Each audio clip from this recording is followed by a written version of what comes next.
esengo etondi motema nanga koyeba ke boze ebele liboso ya poste télévision na bino kolanda kindoki politique émission d'actualité politique wapi tozala wana mpona koyebisa bino makambo nini ezoleka na mboka mpe ko réfléchir ensemble na bino sur avenir ya mboka na biso touti wapi tokomi wapi mpe tozokende wapi na cadre émission kindoki politique ya moko na lelo na bosani kopesa mbote bonjour bonsoir réseau dépend na air ozolanda biso partout dans le monde na air ozwi libaku na nzela ya ba chaîne na biso na Kinshasa topé na nzela ya chaîne YouTube na biso KNB News bisika topé sa bino ma information na Lingala. En tout cas lelo tozana na cadre émission kindoki politique ko analyser ba actualité politique ya mboka na biso ko pesa makanisi lokola tozalaka toujours na monopole ya makanisi topé na monopole ya connaissance te tozalaka obligé ya ko benga bande ko bayimboka bato mayele ya mboka na biso ba politique ya ba kanyoso topé ba scientifique pona koloba nini ezoleka na mboka makanisi ya moto na moto etonga mboka na biso République démocratique du Congo. Alors pona mokona lelo to ambeli bino bongo mwana mboka Rodrigue Ramazani azali bongo porte-parole ya parti Envol parti cher ya honorable Délice Sanga na elongo to sola ba question lié na parti na bango mais aussi ba question liée na actualité boyebi bien ko mwana mboka Délice Sanga abimaki déjà honorable na kati ya union sacrée pour na ba raison oya pesaki Castromeka komanyola yango est-ce que Envol et Kabone parce que tout le monde qui bande ko en vol ko mobiliser pour na koyamba Félix Tshisekedi na Kasai tout le monde qui maloba ko pesa na de part et d'autre qu'est-ce qui se passe réellement na kati en vol mon mboka Rodrigue Ramazani mbote na yo mbote mama Naomi Pila esengo ya kokutana na mbolo ya sika na pesi yo nano bonne année pe ba meilleur vœu merci na kopesa pe na ba congolais banso ba kolanda biso ba bonne année pas meilleur vœu donc nalinga tokoloba na tombo di bango mubu molam. Très bien moi mboka Rodrigue Ramazani ni ezo salema na kati ya Envol lelo tokoyi koloba que Envol et Kabwani ndambu na union sacrée ndangu mosusu na opposition. Qu'est-ce qui se passe réellement? C'est ma honorable Délice Koloba que na longo union sacrée pour na raison autant yo pour rappeler biso parce que ça qui presque parmi bato liboso ya soutenir mon mboka Félix Tshisekedi to mona qui est cause en ensemble pour pour le changement à soutenir Félix Tshisekedi ou tatango ya kala kasi lelo du coup à longo pour na nini yemo ebi ba raison o yo pour ko rappeler biso kasi lelo yo to komi wapi na parti politique nae Envol. Envol eza kimia. O eza koleka na Envol lelo eza acharnement contre la personne d'abord et honorable Sesanga. Likolo parce que alongwaki union sacrée. Na bandeli. Kimia ezali na Envol. Mais bulu yeke nyonso bokomona lo yenge nyonso ekosalema ezali acharnement d'abord contre la personne de l'honorable Sesanga. Avant na kotana makambo yewe. Bobo sanate que tant longo union sacrée.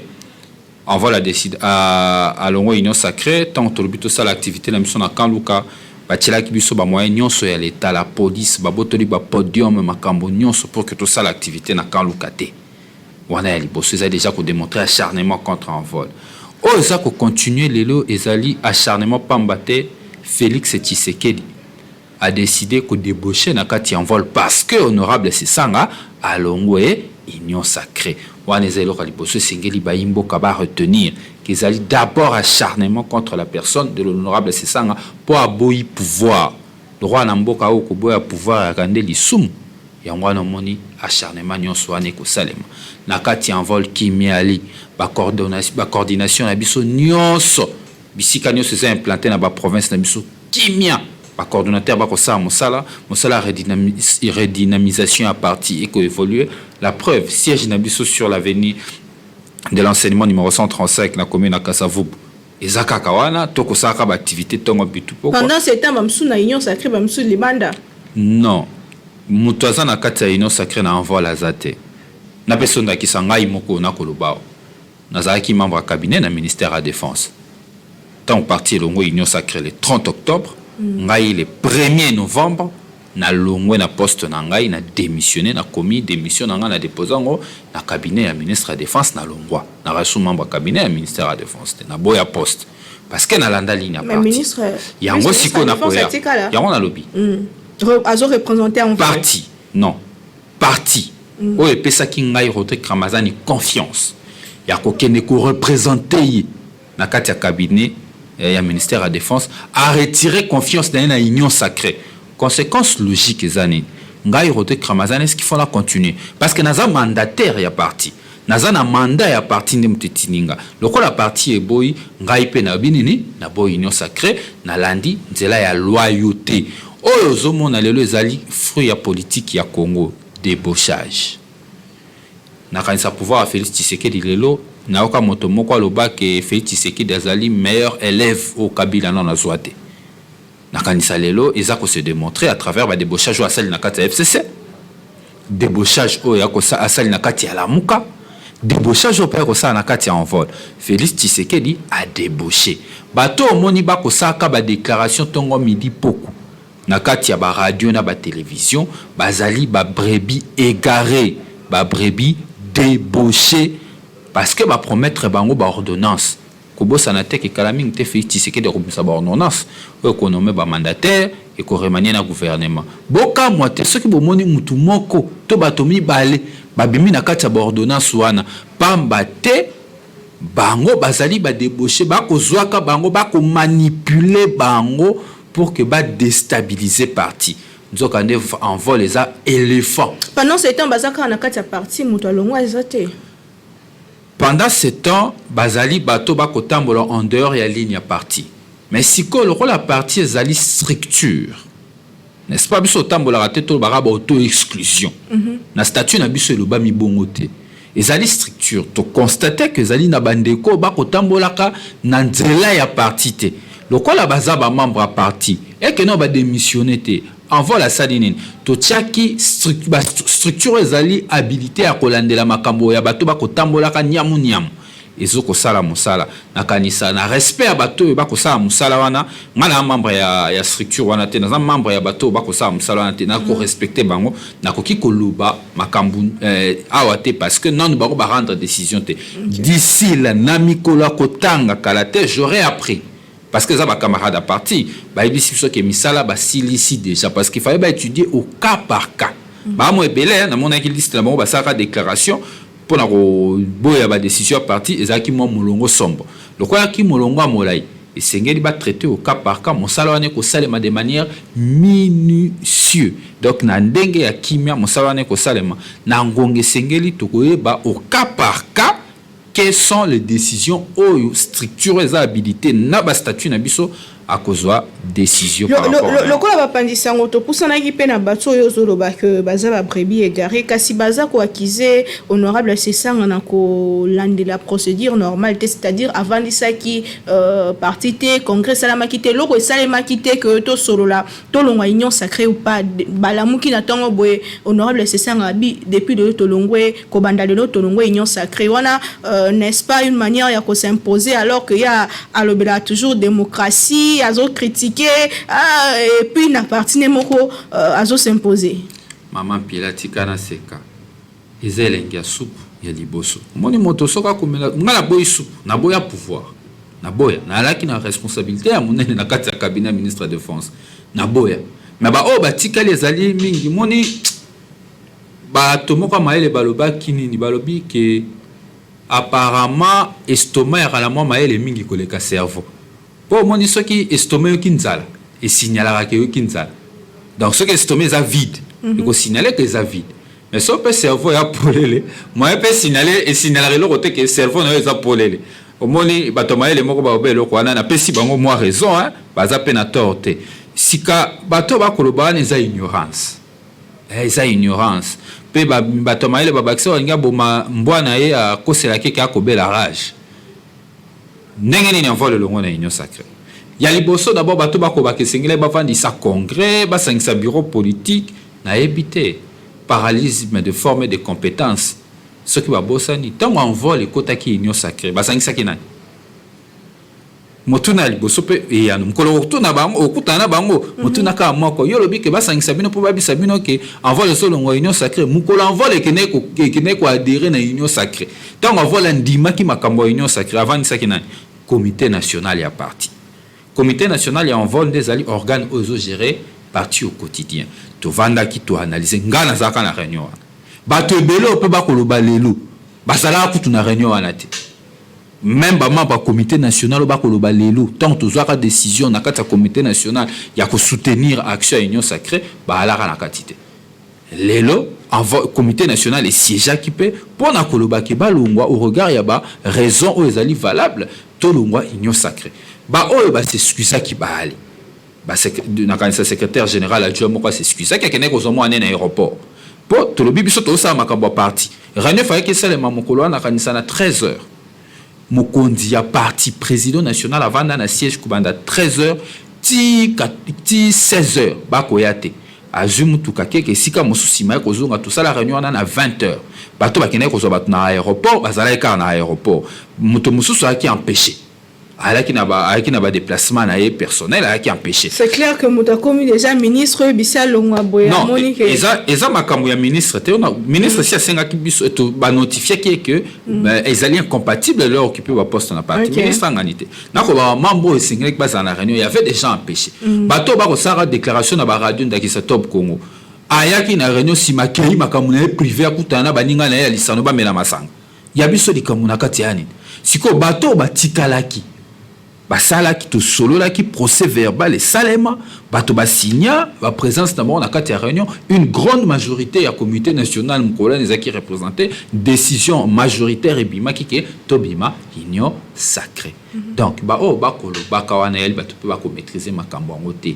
ezali nini simplement pour na peso fait ya muki to kota ki union sacrée comité national mte décida ki to bimi union sacrée comité national pe moto et décida ki na kati wana likambo dictature ezali wapi au moins que ezali likambo na kopesa raison na moto alobaki soki estomac eza vide et informaka nzoto ke ngana vide mais soki cerveau ya polele et ko informer mais so il faut koloba polele penza bala mboka bayeba eloko nini so ezata na ba raison mi baleto mi satu oyo honorable de se sanga bima na union sacrée ko ozala nini parce que ezoloba ma to loba polele que azwa ki poste té abandela ko kana azwa poste moya munene ministre à finance to ministre à budget to ministre mo boy portefeuille mo munene me ba pimelier. C'est pourquoi à Longo et plutôt Moni, honorable de Sang a commis plus critique dans le pouvoir alors qu'il y a bandé pour soutenir le chef de l'État.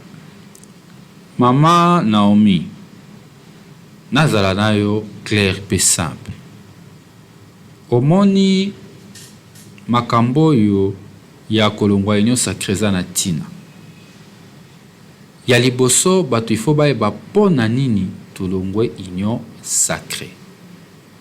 Bokobo sanate mokonzi ya mboka aibisaka biso ke yena Kabila ba ko travailler bien te Kabila zo permettre était que vision ezala matérialiser sika tanto yena makambo union sacrée to bito consacrer rupture na passé maloba wana pesa ya mokonzi ya mboka rupture na gestion passée gestion ya la Kabili po ne bande l'émission no lobaki que honorable Sesanga a soutenir a Félix Tshisekedi comme candidat c'est vrai. Parce que Félix Tshisekedi a aussi un soutien.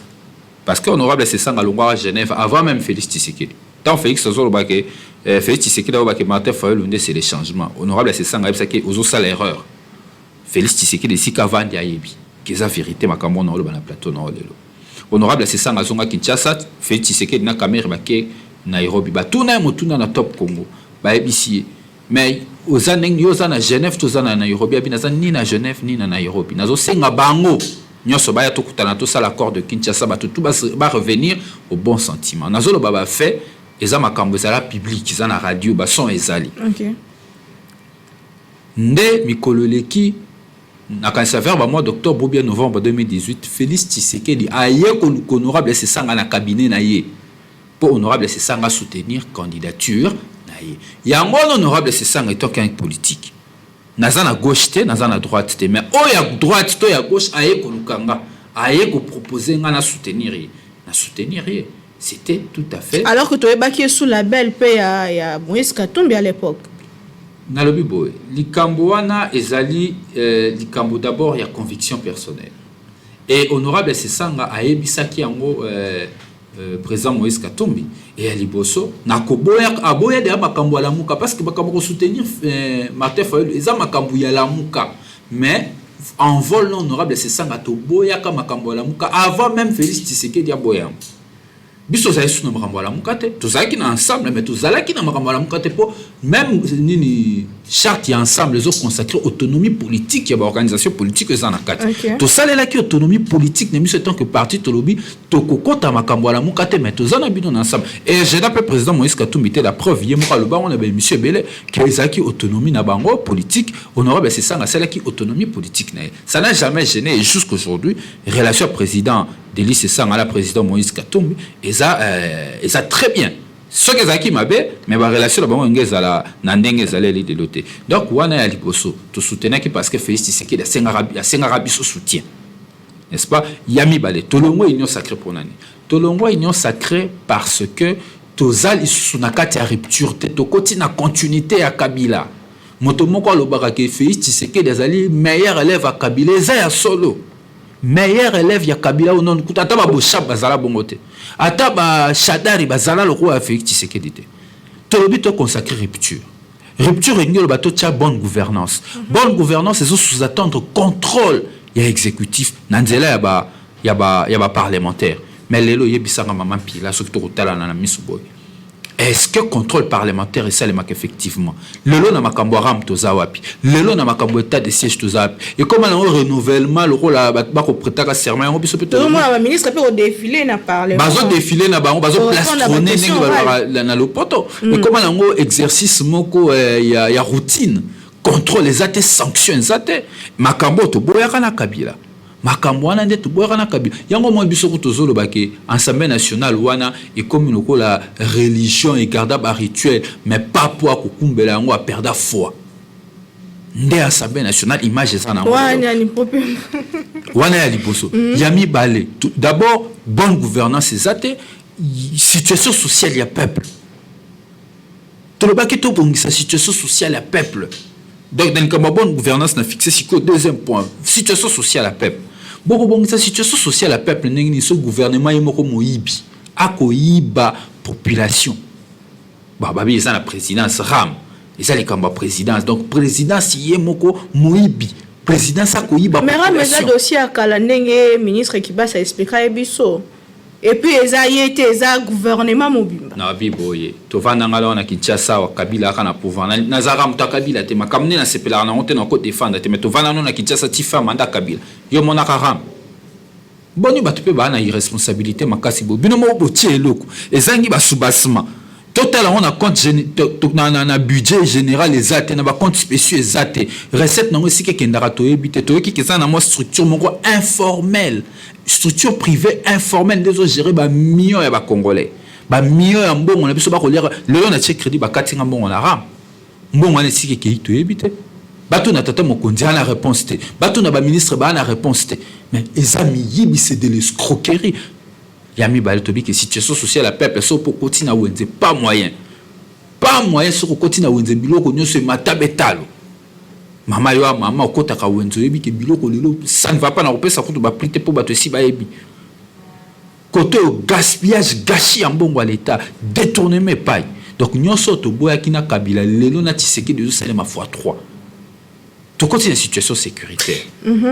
situation sécuritaire le sous pas moyen état de siège ba salengo sans programmation ba moyen zaté l'état de siège c'est échec la preuve va que on benga na ba ennemi ya Congo ba ya mukolo pe ba kozonga to yebite boka moté mukolo soki to vani boto sutuki Congo comme soit envahi na ba Rwandais na ba Ougandais de manière officielle pour na ki pe ba Burundais si ba katisaki total union so wana trubi to ko continuer boyete batongo pe to koluba na bango to ki na union sacrée ba ko bisa biso ki biso soki to zoloba tozoloba mingi parce que toza ceux qui na esengote des choses comme ça or to ko reprocher bango babo ipe koyoka to bon ole to vana na bato to koyoka na te to kabwanite surtout que vous partagez bilan en 2023 bon to partager bilan ndenge nini est-ce que monto va ponaki président de la République comme Félix Antoine Tshisekedi le bilan lui appartient positif et négatif a travaillé de mon côté, a travaillé dans FCC, a travaillé dans MLC, a travaillé dans vol un moment, a travaillé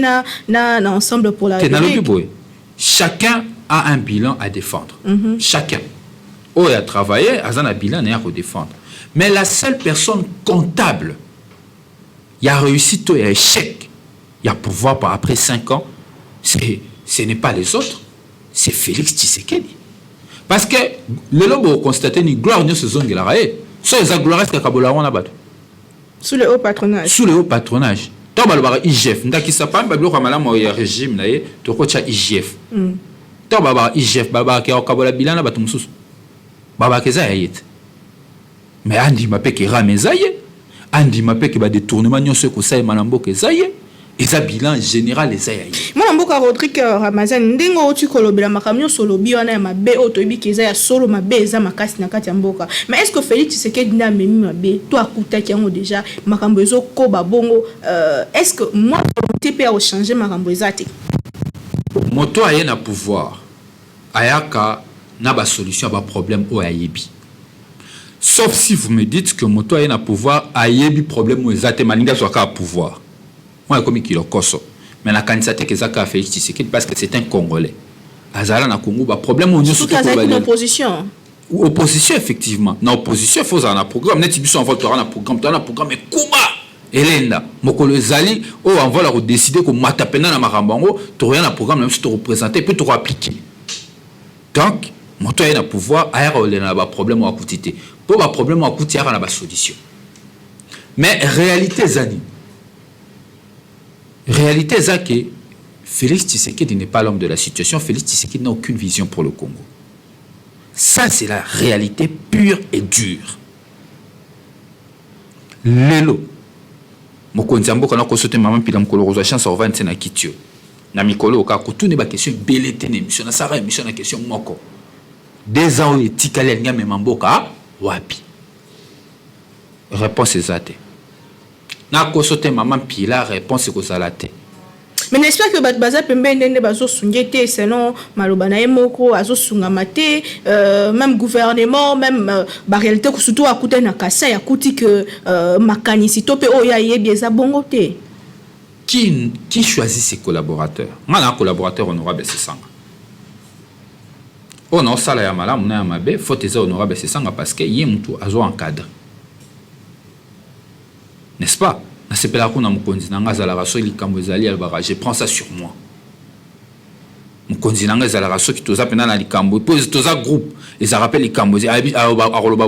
Ça, je le prends sur moi, c'est moi le responsable.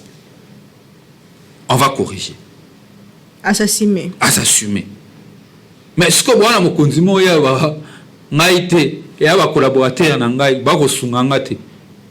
c'est pas normal, c'est lui qui a choisi ses collaborateurs. Il n'y a pas de mauvaise troupe.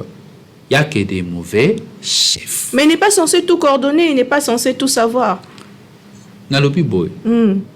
Batoana oyazo critiquer le so ba pesa qui résultat bien. Ayanga ba keza grâce à nain. Un chef s'assume. N'est-ce pas? Mokondi a s'assumaka. Et les défauts aujourd'hui de notre président de la République, j'ai comme l'impression le mal, c'est les autres, lui, c'est le sang. Et ça, dans le langage à gestionnaire, on a irresponsabilité. Irresponsabilité. Le chef de l'État doit s'assumer. Les collaborateurs qui volent aujourd'hui le pays, personne n'a été sanctionné, s'il vous plaît. Même qui semblent sanctionner, le tombeau est vide. Même sanction administrative est athée. Aujourd'hui, le tombeau est vide. Tous ces gens qui détournent 14 millions, il y a 350 millions de dollars, il y a 100 jours, il y a posé 100 jours, mbongo pétrolier, détournement, il y a sanctionné. Donc, ça aussi, il y a sanction dans le sens, il y a justice. Sanction administrative, à ta suspension. Je suis au cas que conseiller, moi, Félix Tshisekedi a détourné pour suspendre. Mais Robin, on va suspendre une IDPS. Mais bon, IDPS, c'est sa présidence. Vous pouvez aller dans un théâtre, il y a Augustin Kabou, il y a secrétaire général, il y a IDPS. Il y a un théâtre. Parce qu'il y a un liboso, tout le monde a la partie, ancien ministre de l'économie. Soupçon est sur détournement à 15 millions de dollars. Tout ce qu'on a. Ancien ministre de la santé. Il y a une détention. À côté de Makala, oui. Est-ce qu'au monde a un candidat suspension?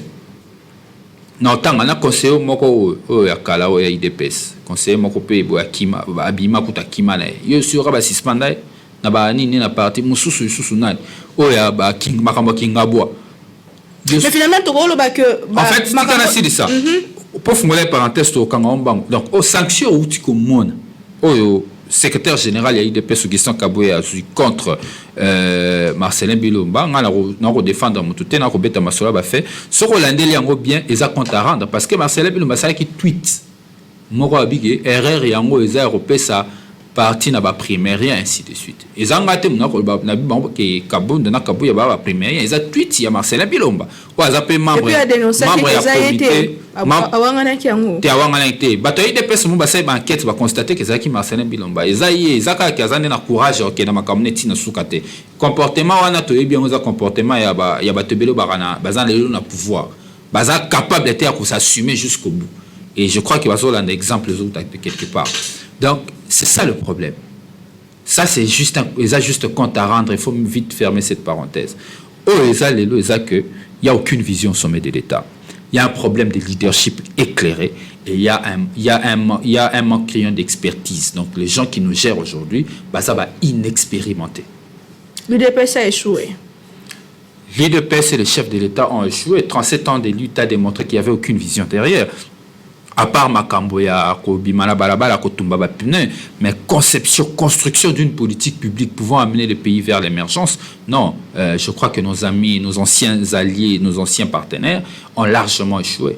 À mi-parcours, ceux qui ont évalué Bangolelo, ils ont échec total. Sauf beaucoup total, Neba Kumbeli Penamboka, les zones diront, Magamia Sobaro Sima, Namaboko Zopola.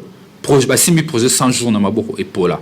Basimi chilengelo et poli, basimi gratuité et poli, basimi état de siège, projet mususu 145 territoires, basimi état de siège et poli na mabona. Maramnya so idepinani chef de l'État zo lancé zo simba te poanini inexpérience c'est ça. Moi je peux pas comprendre que aux eu problème le rôle à projet 100 jours. Pour l'instant, on a un contexte, c'est une violation en constitution, pas détournement, suivi à Malongue à la quitter, coordination, la cohésion entre le service public et Sénégal va intervenir dans la faisabilité à Misalwane, Salami Malamouté. Conséquence, il y a des détournements, il y a des procès fantaisistes. Aujourd'hui, le tombeau est vide. Mboka est perdant dans un bon. On a lancé le deuxième programme, dans la même condition, pour produire les mêmes erreurs. Et sous Kanabé, le Kouta, et Salema, et développement à 145 territoires. C'est un bon projet. Il faut le dire. C'est un bon projet. Et ça bien. Maintenant, ça a une année qui reste. Ça et ça cosmétique, sa population. Ils n'auront ni les moyens financiers pour le faire, ils n'auront ni le temps matériel pour le réaliser. Au regard, il y a différentes contraintes, et ils ne feront que favoriser des détournements. Parce que pour l'instant, on a une année préélectorale. Les gens vont voler de l'argent pour préparer leurs élections. Ça sera le roi prophète le se balancer projet vous allez détournement sur détournement. Pas battre projet pour balancer les bandés le roi 100 jours. Ne bandeli où ils pouvaient contrôler manager battre détournant. Challenge le coup de balancer au kalaté les gens ont détourné. Maintenant 145 territoires est-ce que ba panza mbongo 1 million par territoire ba panza on siko nani gérer ngo gérer mendeni et bon niveau ba liambongo wana le rôle nguba oh mutu moko bisinga en tout cas ba famille bango za déjà recépela.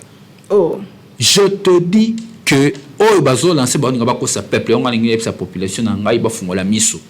Félix Tshisekedi, notre président actuel, n'est pas l'homme de la situation. Il faut, en fait, en 2023, population pour notre président, mon sous-sous, na parti, mon sous-sous, il dépasse à l'acception de la limite, il y a après 37 ans, il n'y a eu aucune vision. Toi, tu peux imaginer que le secrétaire général d'un parti comme l'UDPS, élection 2023, tu as gagné encore par la grâce des dieux. Les élections ne se... Par la foi. Par la foi. Voilà, par la foi. Les élections ne se gagnent pas par la foi. Les élections se gagnent parce qu'il y a un programme derrière. Parce qu'il y a eu un travail après, pendant que vous étiez au pouvoir. Si vous par la foi, vous reconnaître faiblesse, échec. Donc, l'IDPS a échoué. Chef de l'État, vous pouvez imaginer que Mokonza Sali voyage dans la province, à Kassai, pour que nous constations l'échec. Ça, c'est grave. Qu'est-ce que moi j'aurais bien voulu voir? Tant que Mokonza quitte le terrain, ils ont pas inauguré, toi lancer des travaux.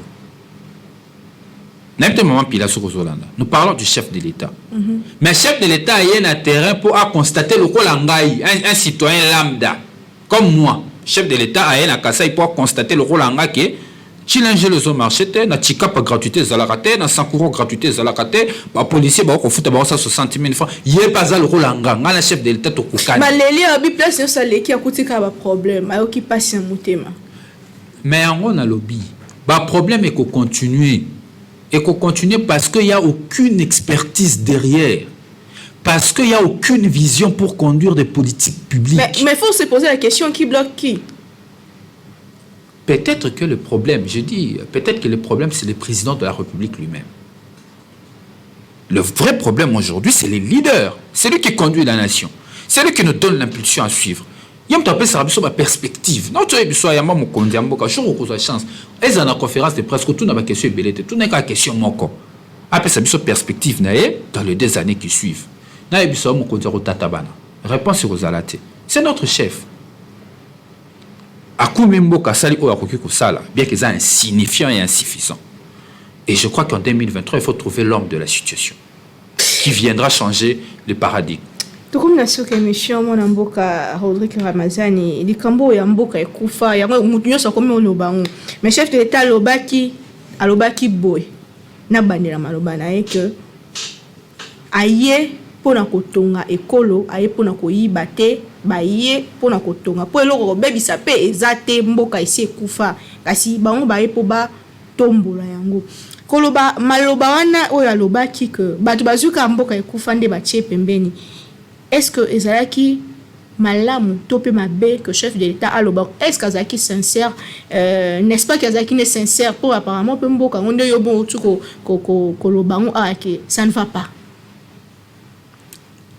Tu sais, maman Naomi ngai na ali citoyen. Mala chef de l'État. Chef de l'État Azali moto et sengela susciter espoir na peuple. Mais ceux qui chef de l'État, les lois comme se comportent le roi André Kimbuta à l'époque où il était en Koutali di Boulouman Zengela, le bien Moro Robonga souté. Et quand il sont le chef de l'État, gouverneur à l'époque. Ça veut dire que Mbok a une chance. Ce pays n'a pas de chance. Ce pays n'a pas de chance. Pourquoi? Parce que nous avons un chef qui ne croit même pas à son pays. Mbok est fait le roi Pesate. Si on a une comptabilité, il y a Bambongo qui a détourné déjà 1 milliard. Non, ça a Kandam. Plus de 350 millions de dollars il y a 100 jours. Je crois une affaire de 14 millions dans les Cambo et un projet à Chilengelo. Tozu sous gaspillage à Bambongo, le 6 millions, 2 millions, et 2 Surtout 5 si on va voyage de chef de l'État écouter déjà Mboka une affaire il y a 250 millions de dollars. Maman sur ça calcul. Vous constatez que tu peux perdre dans 3 ans ou une affaire il y a 1 milliard et quelques dollars. Mboka kufa. Nakata Mboka kufa. Ce qu'on a kata Mboka kufa il le pas yibezate. Taba nouveau millionnaire au Bakomi.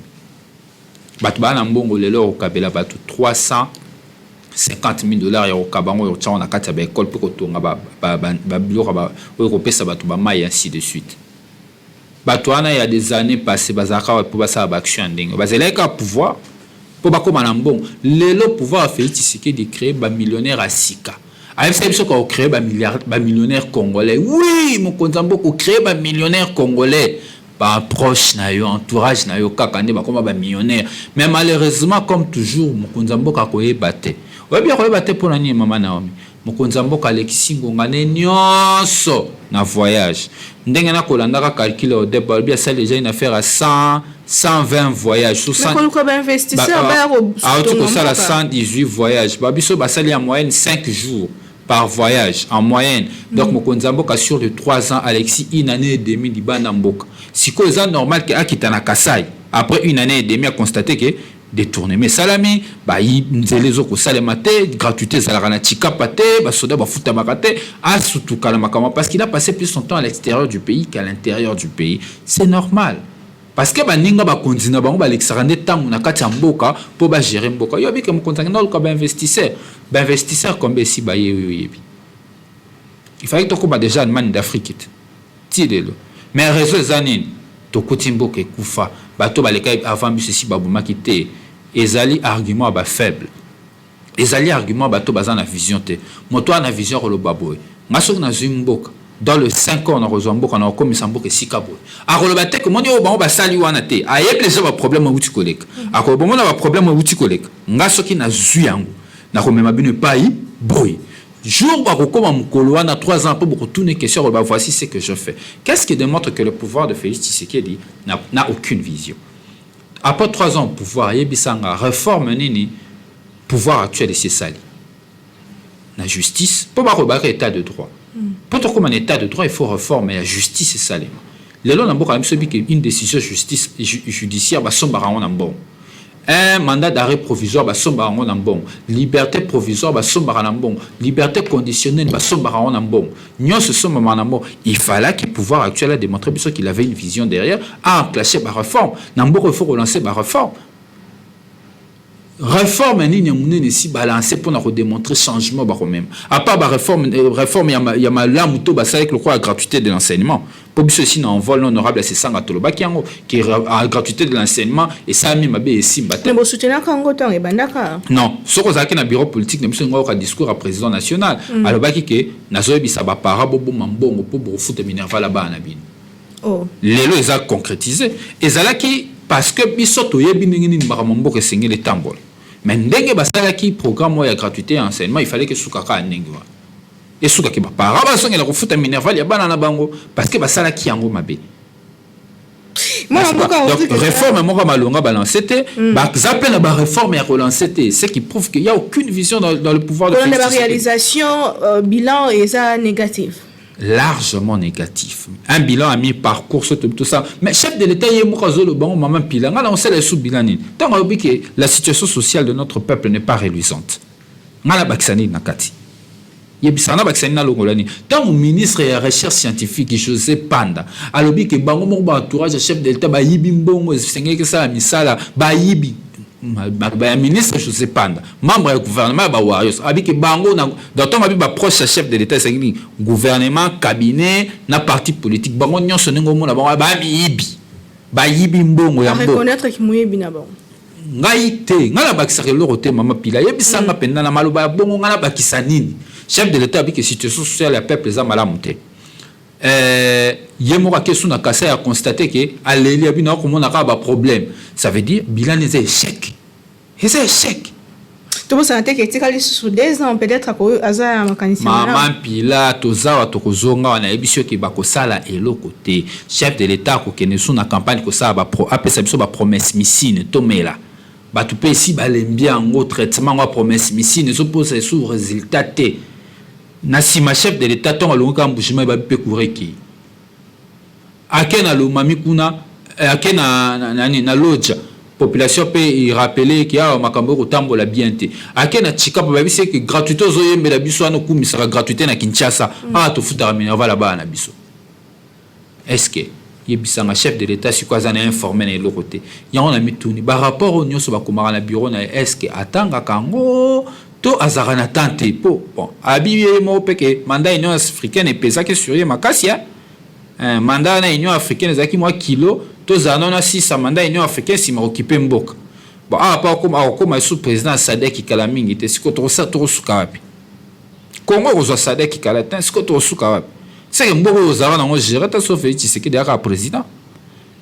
Ce qu'il faut dire à notre population c'est que le chef de l'État, notre président, mon président Félix Tshisekedi n'est pas l'homme de la situation du Congo. Il faut trouver quelqu'un de plus éclairé comme leader, une personne très expérimentée ayant une vision claire pour que Mboka ezala sous un pilotage automatique te. Mboka le mode avion parce que là ngana ko bisa ba Congolais babi ke Mboka kufa mais Mboka o kufa te. Mboka possibilité ko seku isango yali mais c'est ngeli ko pona moto amalongo akokumba Mboka. Et si l'hypona mokona lelo, monsieur Rodrigue Ramazani, votre mot de la fin par rapport à l'émission à mokona lelo, ce qui est là qui yo, parce que au critiquer, mais est-ce que comme ma idée moko ou que sunga moi 2 ans, tout mois, quelques mois ou etika avant l'élection pour que tout sentir moi souffle il y a bien en boca. Pour nous repérer sa solution, il faut y avoir problème. Problème il y a liboso ya Congo, ils ont crise à légitimité. Ba élection c'est malamuté et causera la contestation politique. Conséquence, c'est que muto a bengami a gérer beaucoup. Là, gérer beaucoup, a gérer la crise politique. Alors, le 2 ans qui suit, première de choses, il faut que ça la réforme d'abord. Il y a malonga pour nous préparer l'élection 2023. On est à un niveau Assemblée nationale. D'abord, dans l'Assemblée nationale, il faut engager la réforme électorale. Il y a la loi électorale, la réforme sur la Constitution. Pour que finalement, tous on a des tours à l'élection présidentielle. Tout bon, c'est un problème. On a depuis Congo, Zala Congo, Tilelo. On a un problème qu'il faut résoudre. Question de réforme électorale et puis qu'on prépare l'élection à Malam, crédible, transparente et apaisée. Inclusive, il faut ajouter. Yami Balé. Il faut définir les urgences. Parce qu'au Congo, il y a beaucoup de priorités. Beaucoup de priorités. Mais il faut qu'on définir qu'est-ce que je disais urgence et belé, mais il faut monter au gouverner à définir ma priorité dans les années.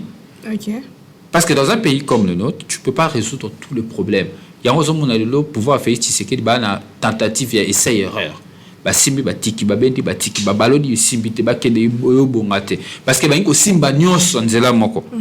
Il faut définir les priorités parce que tout est urgence. Nzela est urgence, école est urgence, santé universelle est urgence. Nyonso c'est ba urgence parce que les gens en ont besoin. Mais toi, détenteur du pouvoir, quand tu arrives, quelles sont tes priorités? C'est tout ce qu'on ne sait pas avec Félix Tshisekedi. Et c'est erreur électrique. Il y a le baiser belé, biso ils en vol, il y a boîte à idée, machine à idée, toi labo. Mukolo en vol to télémato pe sa programme na biso, mukolo pe na vol décider to ke na makambo. To rien na programme pour sentir programme bien détaillé. Apparemment peu le côté par rapport il y a bureau à Seni à Sekandere et Koti, mais nous sommes d'accord apparemment, ils se ça bien. Pendant ma bureau à Seni, c'est clair, Félix Tshisekedi a tchaki président Yasseni, ancien membre IDPS, ancien directeur de cabinet, il y a président Tshisekedi, Albert Moleka Lobaki, qui est Denis Kadimazan, membre de IDPS, président IDPS Afrique du Sud. Voilà Albert Moleka, ancien directeur de cabinet Tshisekedi. Lelo, tout le monde va dire M. Toto, M. Toto, Azalipe, ancien membre de cabinet, il y a Félix Tshisekedi, nommé par une décision. Tant on est président IDPS. Donc, le logique est parce que tu faut bailler. Logique, les deux, le cadre, tout militaire, combattant, déclarer que l'IDPS est abandonné. Logique a fait que les a pompé, on a quatre CENI. Alors, comme nous savons, secrétaire exécutif provinciaux, alors, comme nous savons, chef d'antenne, parce qu'ils ont préparé l'élection, ils ont préparé tricherie électorale. Ayebi que le résultat dans l'opinion a zaté et à la mboka morte dans la province mo ba ko supporter Félix Tshisekedi ata na kasa esika outi ba démontrer que to yambie poza match oza makile ya mino na biso na lingala dion to yambio mais biso toza satisfait ye mo constater que échec na ezali yango siko so préparer atondisa ba combattant na kati ya biloko wana c'est inacceptable bozo Comment vous retenez avant les bangaté pour l'élection, je pense.